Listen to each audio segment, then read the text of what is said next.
a concept and or a word that seems to be becoming more and more prevalent in your runs? That's a real good question. And you don't have the answer, or you're not going to tell me.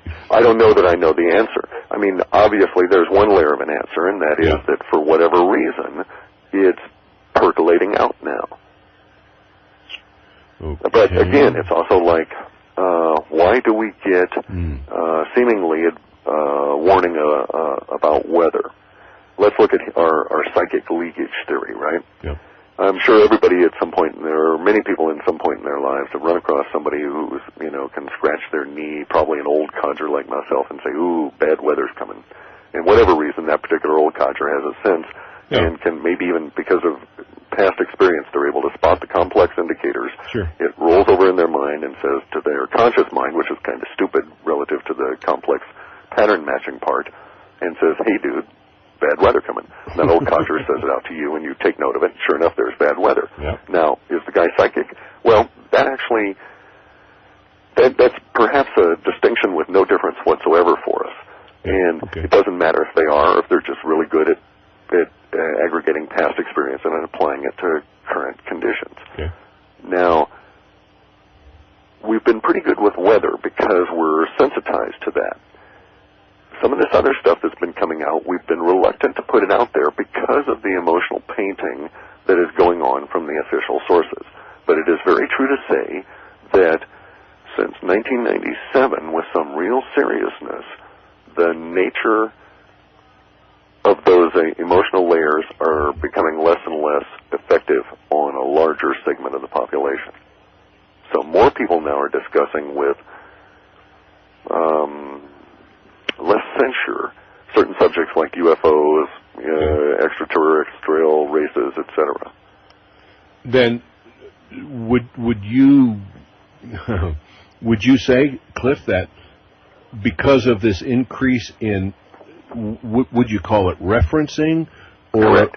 Okay, in the referencing of the concept of reptilians, is it because they really are there, and their showing or more knowledge to the general public is becoming is slowly percolating to the top, or is it just that so many people are talking about it, but it doesn't make it real or unreal?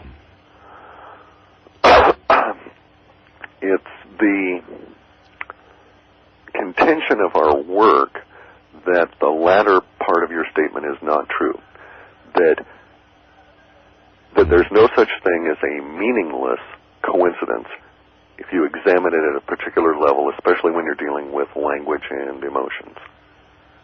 So I would have a tendency to favor the idea that because it's appearing now, there is some significance to it. Now, the significance is going to be really hard to put down.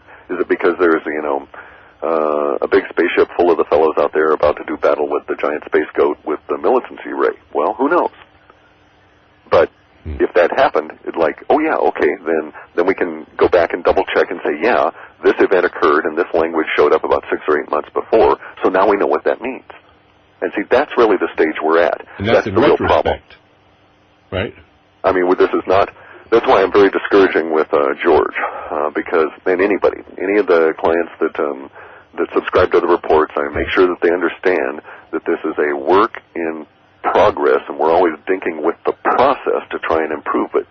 But it doesn't necessarily mean that we're on the right track, because we're kind of making it up as we go along in terms of the values and so on. For instance, what is the shelf life of an individual given word? We just have to apply a number that's our best guess and see if it holds out over time. Okay.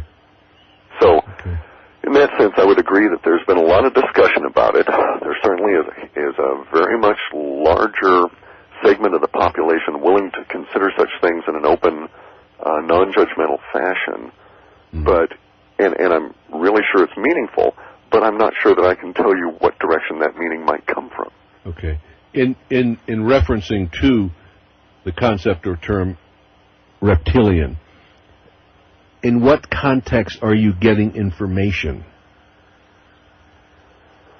It seems to be showing up as a cross-entity. I'm not sure this is going to answer your question, but it seems to be showing up as a cross-entity reference. So, for instance, we find words that cluster around a central idea that we call an entity. And one of the entities might be Bush, and we've got as the Bush admin and all the different ways you can think of him, all clustered around together, we call the Bushista entity. Right. Another entity is markets, and that's all the paper trading, that kind of thing. Now, what's curious is that we're finding references to those kind of subjects, not that particular one exclusively, that are appearing in entities where it shouldn't. Or rather, where we, shouldn't say that, rather where we haven't in the past found it. Now, is this because of the secrets revealed coming out? Operating in a metadata layer in which we're all going to find out there's a whole lot of stuff that we haven't been, that the powers that be haven't been all that honest with us about? Maybe so. Wow. Because a lot of that does seem to be cross-connected to this metadata layer interaction. That is not a happy concept for me, I have to tell you, the reptilian. I hate to say it, but basically we don't get much in the way of happy out of our work. Oh, no. In referencing, and I think this is what I was trying to get at before, in referencing when you see this term, does anything go along with it, such as beware, enemy, whatever? Okay, now, this isn't like anything like the Bible codes or automatic writing or any of that sort of stuff, okay? Yeah. So we get a particular term, and we might find 45,000 words that hang around with it. Wow. Okay, so yes, within that context, those words do appear, because those are many of the words that are discussed on the at the aggregate level, have emotional values that go over to those quasi the same meanings within our lexicon. So yes, those words do appear. But is it like Ouija board or any of this other kind of communication in any other form? No. What we're attempting to do is to pick up that part of the communication that's verbal but is hidden.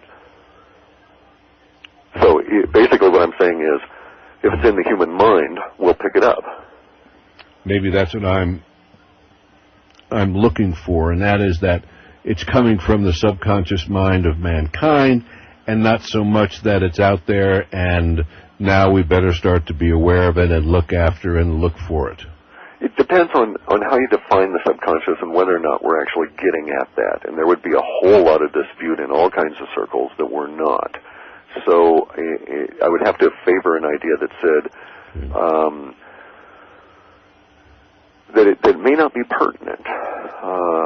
If something is out there, we're basically in a closed system. If you go back to Buckminster Fuller and you read Synergetics, which takes you a long time, you get to some really key concepts. And if you look at the universe as a closed system, there cannot be, in a rational fashion, any unrelated and unmeaningful events. Logically can't happen, simply because we're all in a closed system. So it's kind of like if we were all marbles rattling around in a pinball game, striking various little things. Each time we strike it, it's going to have an impact on other marbles, and et cetera, in our own track. And so each strike, seemingly random, seemingly disconnected, is nonetheless all interconnected in a grand chain. If you viewed things from that holistic viewpoint, then it doesn't matter whether we're tapping the subconscious or there's some kind of a pre-conscious or superconscious approach where we're picking up psychic leakage or whatever. Basically, the real question that should be asked, do we get any happy words around that subject?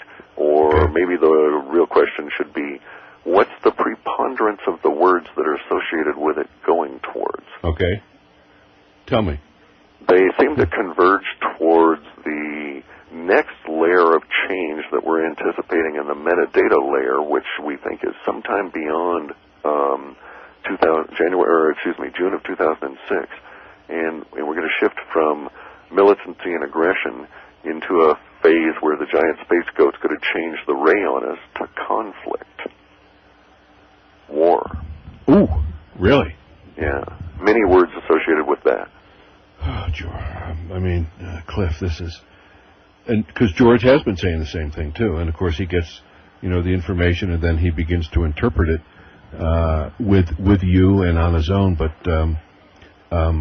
let's go back to December. Remember, for several runs now, you have been talking about an event happening on or around the beginning of December. Do you still pick that up in the runs? Oh yeah, it's still there. The language and the immediacy value shifted it forward, and we've assigned a date, which our dates are a little screwy because again we're kind of making up the numbers as we go along. But It's going to come around November 21 as the beginning of what we're calling an emotional release period, which maybe we should really term a period of very intense change, perhaps. And the acceptance of that change, and that change begetting more change, and so on. Do you have any idea what might be the precipitating event? We don't know the nature of it in the sense that we don't have something that says, giant space goat fart's going to blow up the world or anything. What we do get is we get a series of words around it describing the emotional tone of it, which isn't too good, I'm sorry to say. I mean, a lot of words going to the idea of sorrow and wounding, pain, suffering, that kind of thing. Unfortunately, the vast preponderance of them, say better than 65% within our framework, and I hate to get into this, but are continental U.S. of A focused. Really? Yeah. Do you Could think be geopolitical, though. I mean, there's the real rub, right? Well, I was going to ask you that. I mean, because look what Cesar Chavez from Venezuela just did. He removed his money from the U.S., went over to Europe, and converted his U.S. dollars into euros. Correct. So this whole thing could be, you'd get the same emotional level out of an attack on Pearl Harbor and the subsequent war that you got out of the preceding depression, in the sense that they both caused emotional turmoil from different causes, but the levels were the same. Now, what if, let's say, China came along and did the same thing? That would be catastrophic to our economy. Yes. That could put us down and out. Could it be? I think you could change that to would. Really? I mean, economically, if the dollar is such a strange little house of cards anyway. It has no real value. It's not backed by anything other than the, quote, faith of an best effort or something of the government of the United States, which we all know isn't that good anymore, as they keep demonstrating repeatedly on TV. Yes, that's true. so given that, however, the good news is, hey, Guy, the United States, that is to say our geopolitical, our nation state here, has been through 4 currency crashes before. Yeah, right. We've been wiped out before. We've hit rock bottom. Frequently, that's what you need to do. Except this time, and Cliff, I may be mistaken, but this time it is on such a grand scale. And our country basically, because I don't know if it was before, but our country basically now is owned by foreign governments. That's kind of new, yeah. And if this did, come about, what would preclude these countries of literally coming over here and say, hey, I own this. I'm taking over. Now, of course, it would cause a war. Yeah, and that may certainly be in the cards, so to speak. I mean, we can't rule that out. Billy Meyer said that if George Bush was reelected, we would have World War III. And it sure looks as though that might come about. There's the rub. I mean, you get certain personalities that are obviously living out their own karma within our metadata layers here, and there are some personalities that aren't too well adapted to dealing with this militancy and aggression issue, and I think we've got one of them. Who's that? I mean, it just, doesn't give you a great faith that things will work out. However, I mean, the good side of it is that the United States isn't owned by the government. The United States isn't really controlled by the government. It's the government is only allowed to think that it's in control. Periodically, we have these great upheavals where people run around in vast amounts of craziness and change things at a radical level. One need only think of the recent remark about, they're poor people.